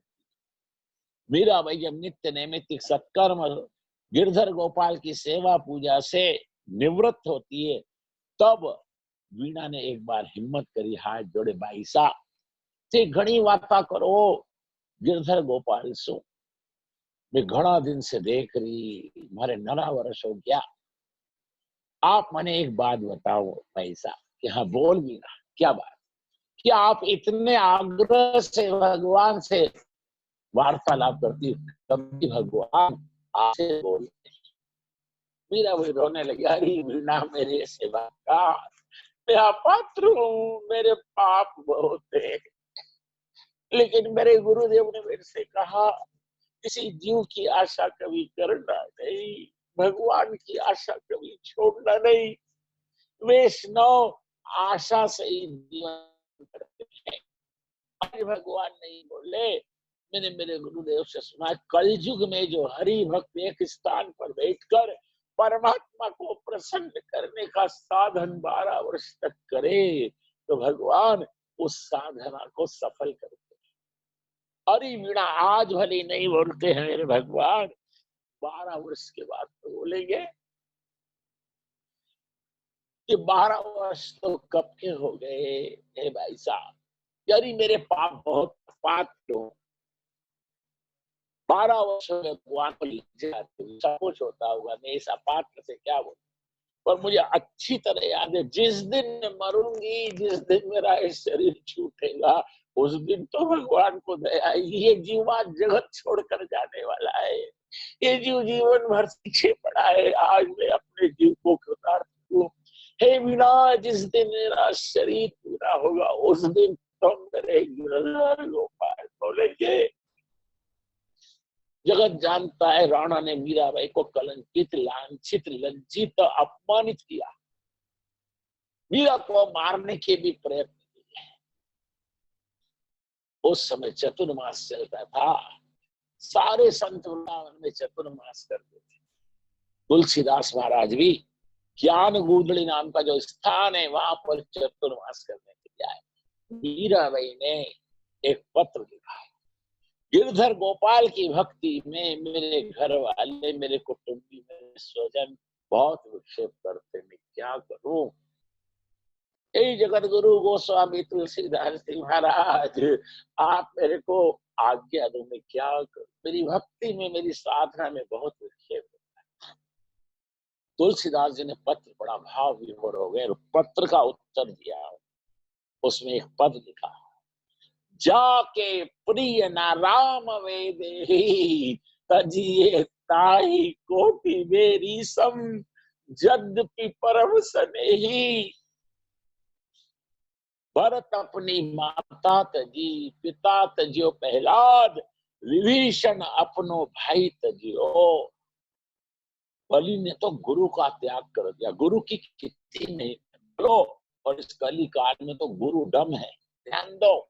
भरत अपनी माता तजी, पिता तजियो प्रहलाद, विभीषण अपनो भाई तजियो, बलि अपनो गुरु तजियो, वनिता अपनो कांत तजियो। श्री ठाकुर जी काज। तुलसीदास जी ने पत्र जब लिखा, मीराबाई को दिया, सेवक ने आकर, उसी समय मीराबाई ने मारवाड़ का त्याग कर दिया। फिर मीराबाई जब से मारवाड़ का त्याग किया, मीराबाई के अश्रु उस मरुभूमि पर गिरे, तो मारवाड़ राजस्थान के सबको सुख को, शांति को, आनंद को मीराबाई के आंसुओं ने सोख लिया। उसी दिन से फिर तो मारवाड़ में अकाल पड़ने लगे, भूकंप आने लगे, बिजली गिरने लगी, सूखा गिरने लगा, महामारी पे। मीराबाई वृंदावन में आई, भगवान की खूब सेवा पूजा करने लगी। मीराबाई का परमात्मा के प्रति भाव कांत का था। मीराबाई ने पति माना था, मेरे तो गिरधर गोपाल दूसरा न कोई, जाके सर मोर मुकुट मेरो पति से। उस समय गौरांग महाप्रभु के 6 शिष्य थे, जीव गोस्वामी, रूप गोस्वामी, सनातन गोस्वामी, हरिदास ठाकुर, रघुनाथ भट्ट, रघुनाथ दास। मीराबाई का जीव गोस्वामी के साथ सत्संग हुआ। मेरी साधना होती तो है पर फलीभूत नहीं होती, क्या करूं। हे महाराज जीव गोस्वामी, मेरे को आप आज्ञा दो, मेरा अध्यात्म के मार्ग को प्रशस्त करो। जीव गोस्वामी ने हाथ जोड़े, पहले आप क्षमा करो और सुनो, आपका परमात्मा के प्रति कांत भाव है, पति का भाव है। ब्रज में तो 11 वर्ष 52 दिन भगवान रहे। ब्रजवासी 4 भाव से श्री कृष्ण की सेवा करते हैं, सख्य, वात्सल्य, माधुर्य और दास। ये 4 भाव की भक्ति ब्रज में है। आपकी कांत भाव है परमात्मा के प्रति, तो भगवान तो पति रूप से द्वारिका में विराजते। 16,100 रानी, 8 पटरानियों के पति। आपकी यदि साधना सफल हो ना, आप चाहती हो कि आपकी साधना सफल हो, भगवान आपको मिले, तो अब आप ब्रज को नमस्कार करके द्वारिका जाओ। द्वारिका में पति रूप में भगवान आपको निश्चित प्राप्त होगा। मीराबाई को जीव गोस्वामी ने कहा। मीराबाई वृंदावन विहारी को नमन करके, जीव गोस्वामी को प्रणाम करके द्वारिका आने के बाद मीराबाई ने द्वारकाधीश की खूब आराधना की। इधर अब उपद्रव होने लगे मारवाड़ में, भयंकर प्राकृतिक विपदाएं आने लगी। किसी संत ने, किसी आत्मवेत्ता ने, युग पुरुष ने राणा जी को झंझोर दिया, अरे मूर्ख, भक्ति तेरे यहाँ बहुत आई, मीराबाई साधारण नहीं है, प्रेम लक्षणा भक्ति ही मीराबाई, और तूने उसको कलंकित, लांछित, अपमानित किया, उसको कितना कष्ट। अगर तू चाहता तेरा मारवाड़ हरा भरा हो जाए, यहाँ प्राकृतिक विपदाएं मिट जाए, जा द्वारिका और मीरा को मना कर लेकर आ। जब तक तू मीरा से क्षमा नहीं मांगेगा, मीराबाई को लेकर द्वारिका से मारवाड़ नहीं आएगा, तेरा मारवाड़ दिन रात और अशांति और घोर पीड़ा से भर जाएगा, और यहाँ के सभी लोग दुखी और क्लेशित हो जाएंगे। क्या राणा को जब अपनी भूल का भान हुआ। राणा अपने स्वजन कुटुंबी जनों को लेकर द्वारिका आए और मीराबाई से हाथ जोड़कर कहा, बेटा चल, मुझसे भूल हो गई, मैं तेरे को जान नहीं पाया, मैंने क्या क्या दुख नहीं दिए, क्या क्या अपमान नहीं किया, तेरे को कलंकित लांछित अपमान बाबू सा, मैं चलूं तो पर भगवान से आज्ञा लेकर आऊं। मीराबाई रणछोड़ राय के चरणों में गई, आज भगवान से बोली, हे प्रभु, राणा जी मेरे को वापस लेने चले, ये मारवाड़ से जहां से मैं कलंकित, लज्जित, अपमानित, उपेक्षित हुई, अब मैं वहां नहीं जाना चाहती। क्या आपके चरणों में इस अधम पापनी को, आपकी दासी को कोई जगह नहीं? हे नाथ, मैंने जीवन भर दुख सहन करके आपकी भक्ति की, कभी आपसे कुछ नहीं मांगा, पर मैं वापस वहां नहीं जाना चाहती। बार बार मीरा ने रणछोड़ राय के अर्चा विग्रह के आगे हाथ जोड़कर प्रार्थना की, बार बार। फिर तो मीरा असुर बस, सारी हिम्मत टूट गई। अप बल तप बल बाहुबल, चौथा बल है दाम, जब तक गज अपना बल राखियो, सरे न एक काम, निर्बल होए बलराम पुकारे तो आया। मीराबाई के हृदय से बड़ी पीड़ा से ये पंक्तियां थी कि जो मैं सो जानती कि प्रीत किए दुख होए, नगर ढंडोरा पीत पीछे, प्रीत न करे करियो कोई, तेरी में तो प्रेम दीवानी, मेरो दर्द न जानी। मीराबाई जब ये बोली, आज रण छोड़ रहा है, प्रत्यक्ष स्वरूप में से प्रकट हो गए, चारों हाथ फैले, आ मीरा आ, आ मैं तुझे परम पद, मैं तेरे को परमानंद का दान। भक्ति में कैसी शक्ति है। मीराबाई निष्काम प्रेम लक्षणा भक्ति से मीराबाई का पंच भौतिक कले और अपांच भौतिक स्वरूप में बदल गया। मीराबाई आज भगवान रणछोड़ राय के छाती से लगकर भगवान में विलीन हो गई, जोत में गई। मीराबाई की जो लेहरिया की चुनरी थी वो रणछोड़ राय जी के चारों तरफ लिपट गई और मीराबाई का वो तानपुरा और करताल चरणों में थी, मंदिर के बाहर पार होता। राणा जी ने विचार किया, 2:30 यानी 1 घंटा हुआ है, मीराबाई अभी तक। राणा जी जब अंदर गए तो मीरा वहां है ही नहीं। मीराबाई की उलेरिया की चुनरी रणछोड़ राय के साथ चारों तरफ लिपट। राणा को बोध हो गया। राणा जी बहुत पछता है। जिस तरह मीराबाई घंटों बातें करती थी, आज विदुर पत्नी भी बाल कृष्ण के अर्चा विग्रह से खाती। विदुर जी पुष्प लेकर आ रही, पगली भगवान आने वाले, चल जल्दी चल, ऐसा ना हो मैं तुझे लेने आया, उधर से भगवान चले जाए और हम दर्शन से वंचित। चल, क्या आप एक बार प्रयास करोगे कि नहीं? मैं नहीं कहूंगा, भगवान अंतर्यामी, वो मन से आए तब तो आहो भाग, और नहीं आए तो कोई हरकत नहीं है। 12 वर्ष और दुख सहन करके भक्ति। अरे पगली सुलभा, उस भीड़ में भगवान अगर हमको नजर उठाकर देख भी लेंगे, कृपा दृष्टि दे देंगे, यही समझूंगा भगवान पर्ण आए, उन्होंने हमारी सेवा को स्वीकार कर। चल, विदुर पत्नी का हाथ पकड़कर गंगा किनारे विदुर जी धीरे धीरे चलते हुए आए। चारों तरफ हरि भक्तों की भीड़ लग गई। विदुर जी ने कहा, हमारी वृद्ध अवस्था है, अगर हम धक्का मुक्की में गिर गए, शरीर में कोई कष्ट हो गया, चोट लग गई, तो लाला की सेवा पूजा में विघ्न आएगा, इसलिए देवी हम आगे नहीं जाएंगे, हम सबसे पीछे खड़े रहे। भगवान तो अंतर्यामी है, भगवान भावग्राही जनार्दन, हम भगवान हमें देख ले, इसलिए हम पीछे ही खड़े। चारों तरफ हरि भक्तों की भीड़ लग गई।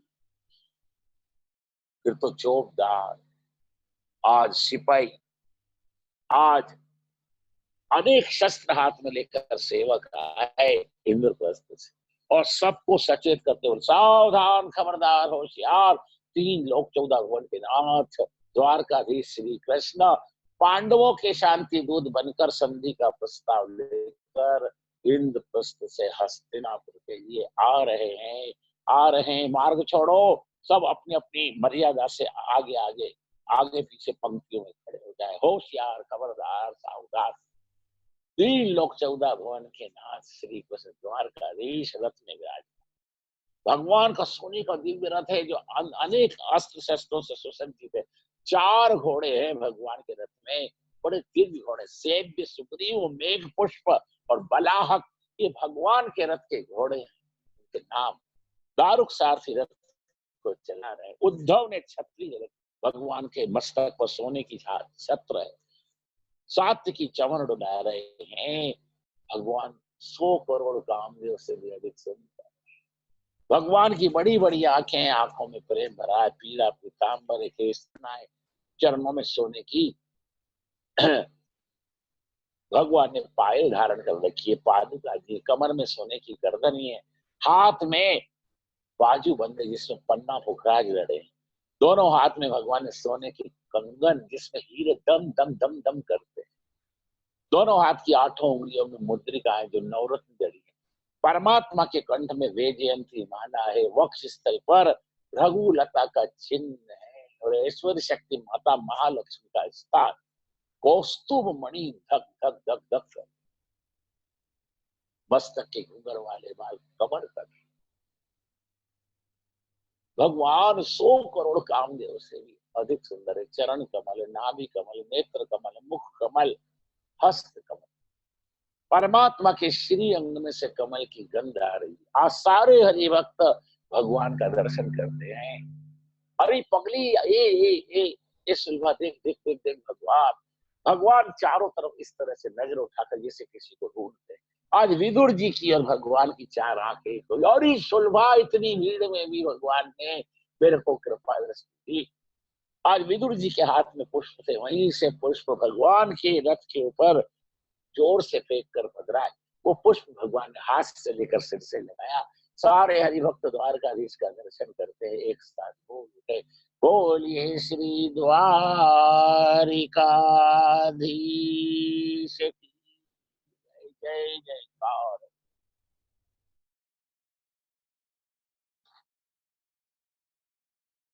सुखदेव महामुनि आचार्य वर्णन करते हैं, राजन श्रवण करो। भगवान फिर तो हस्तिनापुर में जाते हैं। आज कुल गुरु कृपाचार्य, द्रोणाचार्य, धौम्य ऋषि, परम भागवत भीष्म पितामह और भी कुरुवंश के सभी सभासद, दोस्त पापी दुर्योधन, कपटी शकुनी और 2 सेवकों के साथ धृतराष्ट्र भगवान की अगुवानी करते हैं। स्वागतम स्वागतम, आगतम आगतम। इस हस्तिनापुर की कुरु सभा में है द्वारकाधीश श्री कृष्ण, आपका स्वागत है, आपका अभिनंदन है, वंदन है, पधारिए पधारिए पधारिए। फिर तो गंगानंदन ने मधुपर्क विधि से द्वारकाधीश के चरणों का पूजन किया। हाथ पकड़ा, प्रभु आइए, हे द्वारकाधीश आइए। भगवान कितने निराभिमानी है। आज भगवान धृतराष्ट्र को और गंगानंदन भीष्म पितामह को बोले, हे पितामह, हे हस्तिनापुर नरेश, मैं द्वारिका का राजा होकर नहीं आया, मैं पांडवों का शांति दूत बनकर संधि प्रस्ताव लेकर आया।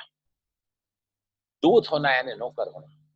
तो लक्ष्मी का पति, जो वैकुंठ का स्वामी, जो भोग और मोक्ष का दाता है, आज भगवान कितने निराभिमान। आज कैसे नहीं, पांडवों का शांति दूत बनकर संधि का प्रस्ताव लेकर आए।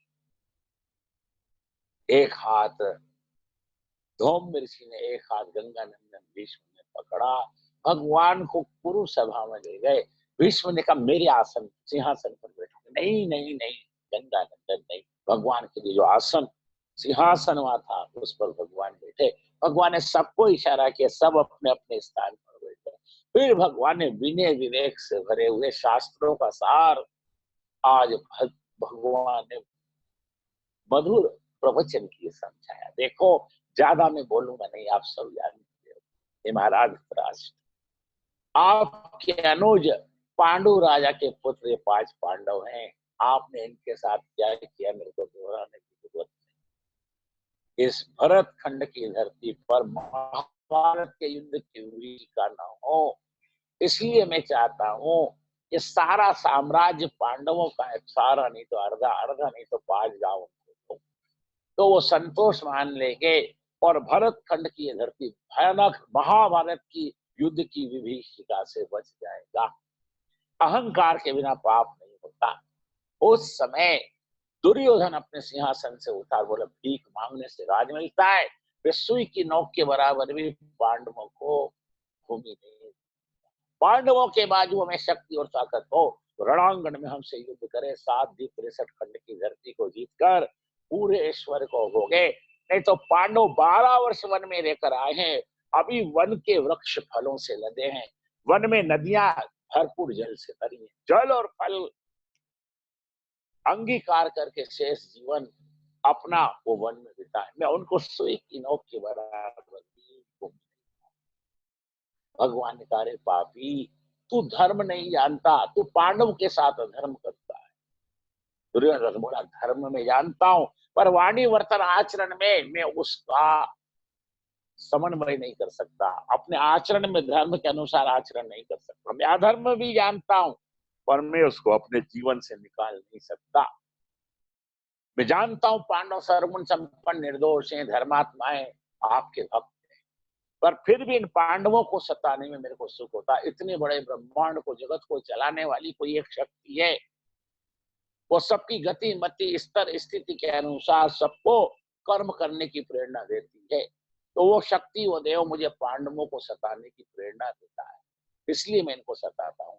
भगवान ने कहा, अरे पापी, मेरे इस ब्रह्मांड में ऐसा कौन से अत्याचारी देव या शक्ति हो गई तो तुझे पांडवों को सताने की प्रेरणा देती है? अरे पापी, तेरे अनेक जन्मों के पाप के संस्कार तेरे चित्त में बीज रूप से बैठ गए, जैसे धन के ऊपर सर्प कुंडली मारकर बैठता है। वो पाप के संस्कार जो तेरे चित्त में बीज रूप से बैठे हैं, वो तुझे नवीन पाप करने की प्रेरणा देते हैं। कोई देव या कोई शक्ति तेरे को प्रेरणा नहीं देती। हे दुर्योधन, याद रख, जो पांडवों से बैर करता है वो मुझसे बैर करता है, जो पांडवों का शत्रु वो मेरा शत्रु। अब युद्ध करने का संकल्प पांडवों का नहीं, मेरा है। मैं तुझे छोड़ूंगा नहीं, मैं तेरा विनाश। धृतराष्ट्र ने भगवान का हाथ पकड़ा, धीरे से कहा, अरे भाई भाई का झगड़ा भाई भाई निपटेंगे, मध्याह्न काल का समय हो चुका, चलो प्रसादी का समय है। मैंने सुना है आप द्वारिका में 56 भोग 36 व्यंजन रोज आरोपते हो। मैंने सारी सामग्री द्वारिका वाली हस्तिनापुर में बनाई, 56 भोग 36 व्यंजन, चलो हम प्रसादी। भगवान ने हाथ झटक दिया, अरे पापी, ये अधर्म अनीति के वातावरण में श्वास लेने में भी मेरा दम घुटता है। भोजन की के में तेना जल तक नहीं। एक वेदी, दो वेदी, अनेक ऋषि मुनि ने कहा, भगवान ने कुरु सभा का त्याग कर दिया। एक संत ने कहा, क्या आज आप दिन भर भूखे रहोगे? नहीं, गंगा किनारे मेरे एक भक्त का घर है, आज मैं वहीं जाकर प्रसादी लेकर विश्राम करूं। भगवान ने कुरु सभा का त्याग कर डाला। भगवान रथ पर रथारूढ़ हो गए। दारुक सारथी से कहा, चलो गंगा किनारे महात्मा विदुर के यहाँ। दारुक सारथी तेज गति से रथ को चलाते हुए महात्मा विदुर के यहाँ जाने के लिए प्रस्थान कर गए। उस समय विदुर जी दर्शन करके घर आए थे। जल्दी जल्दी विदुर जी ने पत्नी के साथ मिलकर वही बाजरे के टिक्कर, वही चौलाई की सब्जी जो बनाई, उसमें तुलसी पत्र पधराकर बाल कृष्णलाल को भोग लगाया, कान पकड़कर क्षमा मांगी, प्रभु आज विलंब हो गया, आज आपको देर से मेरे ये होगा होगा, राम क्षमा कर। वही भाव करा पति पत्नी ने कि प्रेम से आप भोजन करो, हम दोनों कीर्तन करें। पति पत्नी हाथ से ताली बजा बजा कर हरे कृष्ण महामंत्र का कीर्तन करते। भगवान का रथ विदुर कुटी के समीप आया। भगवान ने उद्धव सात्विकी और दारुक को कहा, आप यही रहो, मैं अभी विदुर जी को कृतार्थ करके आता। भगवान श्री कृष्ण रथ से उतरकर आज विदुर जी की कुटिया पर आए। द्वार बंद है। भगवान ने सोचा, अगर मैं इनकी कीर्तन भक्ति में विक्षेप करूं तो मेरे को पाप लगेगा। पाप का विचार परमात्मा करते हैं, पर इस कली काल का जीव ना तो पाप का विचार करता है, ना परमात्मा का, ना अपने स्वेच्छाचार का, ना अपने धर्म विरुद्ध कर्म का। भगवान भी पाप का विचार। भगवान विदुर कुटी के बाहर खड़े हैं और विदुर जी ताली बजा बजा कर जोर से कीर्तन करते हैं। आइए हम भी कीर्तन करके 2 मिनट आज के इस प्रवचन माला को विश्राम दें। शेष विदुर चरित्र जो बड़ा दिव्य भाव और भक्ति से भरा है, कल आपके चरणों में। हरे कृष्णा कृष्णा कृष्णा हरे हरे कृष्णा हरे हरे कृष्णा कृष्णा हरे हरे हरे राम राम राम हरे